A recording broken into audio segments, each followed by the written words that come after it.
제가 징역 갔다 나와서 제일 먼저 한 게 그동안 어울렸던 인간관계들 다 그냥 지웠거든요. 과거로 돌아가고 싶지 않은 그 절실함이 있었어요. 진짜 이런 말이 그렇지만 속된 말로 정말 내가 너무 병신 같았어요. 네. 여름남아. 반갑습니다. 저는 천안에서 인테리어 필름을 하고 있는 이문뚱이라고 합니다. 그럼 지금 인테리어 필름 경력이 한 어느 정도 되시죠? 경력은 이제 뭐 횟수로는 8년 됐어요. 8년이시고 지금 나이가? 나이는 32살입니다. 그러면 지금 이걸 몇 살 때부터 시작하신 건가요? 제가 25살 정도 그때 시작을 했어요. 그러면 지금 요즘에 제 채널 진짜 뭐 젊은 지금 딱 그 나이 때 나이분들도 많이 보시고 그런데 지금 좀 어떤 계기로 좀 시작을 하셨는지. 저도 뭐 사실 지금 보고 계신 분들이랑 똑같아요. 이게 저도 막 뭘 해야 할지 갈피를 못 잡고 많이 방황을 하다가 그냥 어렴풋이 옛날 생각이 떠오르는 고등학교 때 한번 이제 아르바이트로 가족 뭐 인테리어 하시는 분 밑에서 인테리어 필름 하시는 분을 봤거든요. 근데 되게 그 사람의 이미지가 멋있었어요. 뭐 몸도 막 짱짱하고 막 근육에 제가 좋아하는 이미지였거든요. 인테리어 필름이라는 거는 별 특별한 메리트가 없었는데 그 사람의 이미지가 너무 좋아서 나도 저거 해보고 싶다.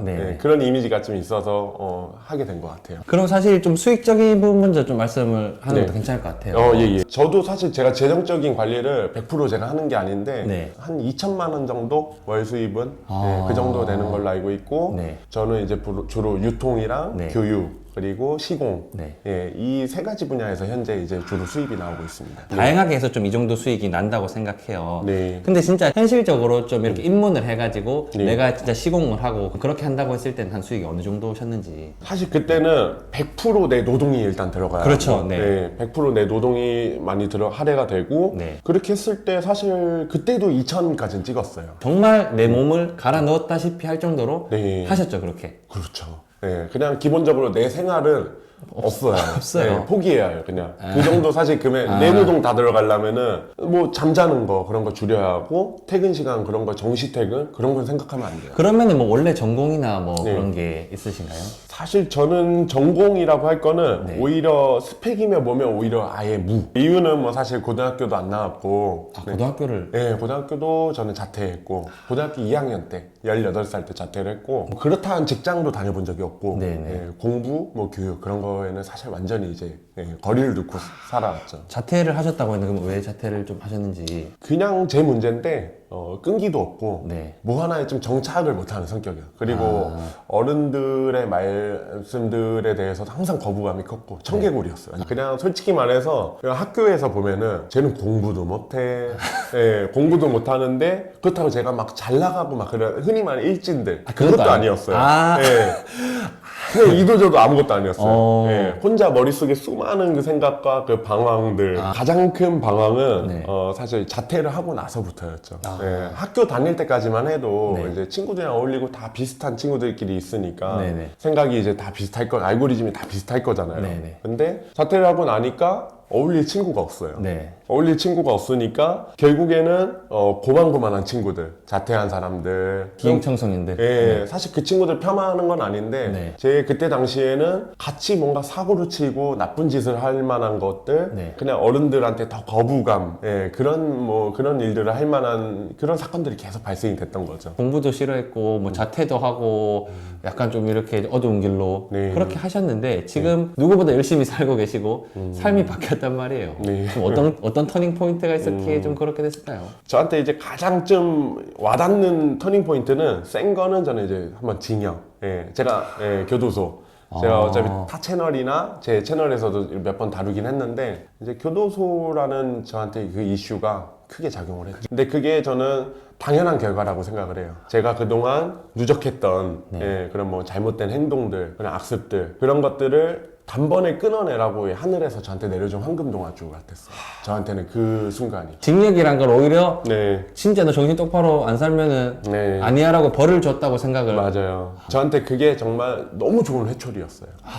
그리고 그 전에도 저도 사람이란 게 자기 자리 못 잡고 비참하게 살고 밑바닥처럼 사는 것 같은데 하루 인생을 사는데 누군들 이 하늘로 안 가고 싶겠어요. 예, 항상 이 밝은 빛을 보고 나도 저기로 가고 싶은데 막 그런데 이게 사람이 마음처럼 안 되는 거예요. 마음은 다 그렇게 가지는데 행동이 안 따르는 거잖아요. 그냥 저는 사실 거기서 드리고 싶은 말씀이 지금 우리 이건희 회장님이 마누라 빼고 다 바꾸라 그런 이야기인데 그게 저는 제일 와닿아요. 진짜 내 환경을 바꾸지 않아. 제가 징역 갔다 나와서 제일 먼저 한 게 그동안 어울렸던 인간관계들 다 그냥 지웠거든요. 아무래도 주변에 이제 조금 뭐 그런 쪽 친구들도 많이 있고 뭐 아직까지 좀 플레이 좀 많이 즐기고 그런 친구들, 그 친구들이 잘못된 게 아니에요. 맞아요. 그러니까 삶의 가치관이 다른 거고. 근데 나한테는 적어도 지금 그게 필요 없는 거죠.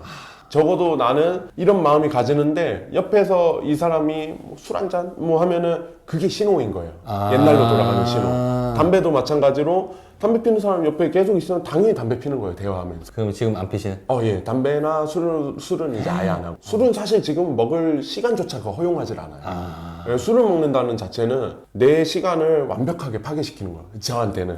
그러니까 이건 진짜 대단하다고 생각하는 게 교훈을 얻어야 될 것 같아요. 필름 단순히 뿐만 아니라 삶에 있어서 엄청난 변화가 술, 담배도 즐겨 하시고 하셨는데 그런 생활 습관까지도 완전히 끊어낸. 그러니까 제가 말씀을 들으면서 이게 사람이 단순히 필름을 잘 붙여서 잘 된 게 아니라는 생각이 들어요. 인생에 있어서 그런 안 좋은 습관들, 뭐 누군가에 괜찮을 수 있지만은 뭐 술도 줄이고 담배도 끊고 이런 게 지금 말씀 안 하신 게 얼마나 많이 있겠어요. 그런 하나하나가 고쳐지니까 조금씩 삶이 선순환으로 바뀌지 않았을까. 맞습니다. 과거로 돌아가고 싶지 않은 그 절실함이 있었어요. 근데 그 과거, 저한테 그 과거는 너무 배고팠어요. 너무 배고프고 너무 내 스스로가 정말 진짜 이런 말이 그렇지만 속된 말로 정말 내가 너무 병신 같았어요. 부모님한테도 그렇고 누구한테 떳떳하지가 않은 거예요. 여자친구한테도 그렇고, 물론 여자친구한테는 사랑하고 잘하고 했는데 나중에 내가 떳떳하지 않을 것 같아요. 미래에 태어날 내 자식들한테도 아빠라는 사람의 유전자가, 저는 좋은 건강한 유전자를 주고 싶은데 그대로 살았다가는 그냥 아들도 똑같을 것 같고 그런 환경 제공할 것 같고 저 사람들이, 제 주변 사람들이 저 사장님 언제 쉬냐 뭐 당연히 누구나 그런 얘기 들을 수 있는데 뭐 하루를 일반 사람들이 생각하기 좀 비상식적으로 살거든요. 내가 여기서 좀 강박이 있는 게 조금만 내가 루즈해지면은 과거로 돌아갈 것이다.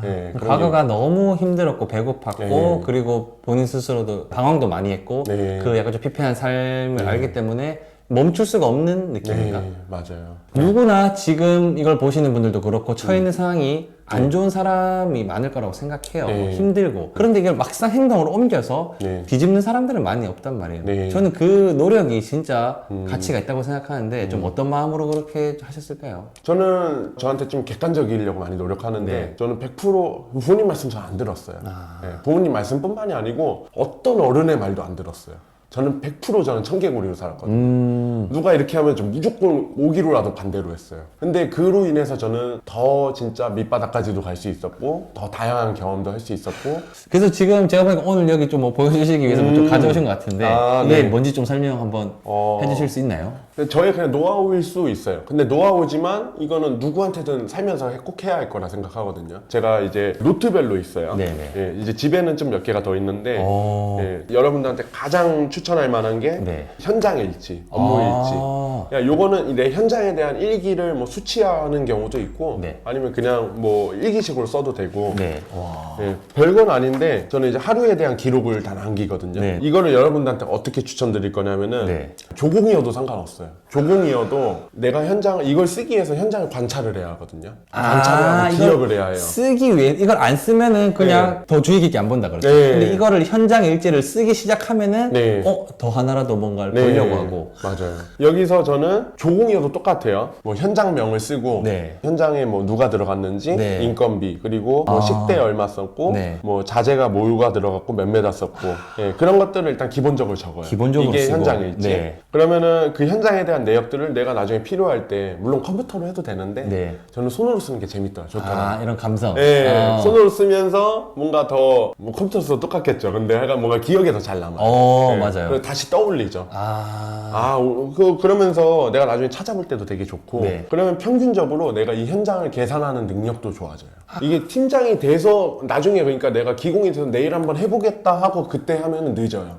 처음부터 해야 해요. 그럼 조공 입장에서는 오늘 현장 이랬고 내가 거기서 얼마 뭐 이런 것까지 모르겠지만 조공으로서 할 수 있는 데이터를 다 넣는다는 거잖아요. 그렇죠. 그러려면 관찰을 잘해요. 항상 경청해야 하고 사람들의 이야기들 흘려보내지 않고 그러다 보면 누구 인건비 얼마인지 나중에 다 알아요. 저 사람 얼마였는데 그러면 이제 현장에 대한 감각이 키워져요. 그럼 이제 좀 마지막으로 이제 진짜 요즘 인테리어 필름 입문한 친구들도 많고 이런 좀 기술직을 꿈꾸는 분들이 정말 많으세요. 좀 그런 분들께 좀 힘이 되는 한 말씀 해주신다면. 저는 이제 그런 이야기를 좀 하고 싶어요. 우리가 좀 보면은 모난돌이라고 듣잖아요. 좀 뭔가 튀거나 좀 독창성 있거나 그런 사람들 모난돌은 정 맞는다 그런 거 있잖아요. 근데 저는 그냥 모난돌임을 그냥 자신 있게 그냥 밝히고 그냥 내 독창성을 그냥 떳떳하게 하고 그냥 정을 맞으셨으면 좋겠어요. 정을 맞아야만 내가 더 예쁘게 다듬어질 수 있고 내가 다듬어지지 않으면 이 세상에 필요한 사람이 될 수가 없어요. 저는 그래서 그걸 가장 중요시 여기기 때문에 스스로를 부끄럽게 생각하지 말고 오히려 그 모난 점을 더 떳떳하게 밝혀서 정 맞는 거를 그냥 좀 지혜롭게 맞으시면 너무 좋은 말씀 감사드리고 진짜 앞으로도 인테리어 필름 진짜 대한민국 최고를 넘어서 세계 최고가 되시길 진심으로 응원드리겠습니다. 아유 감사합니다. 열정!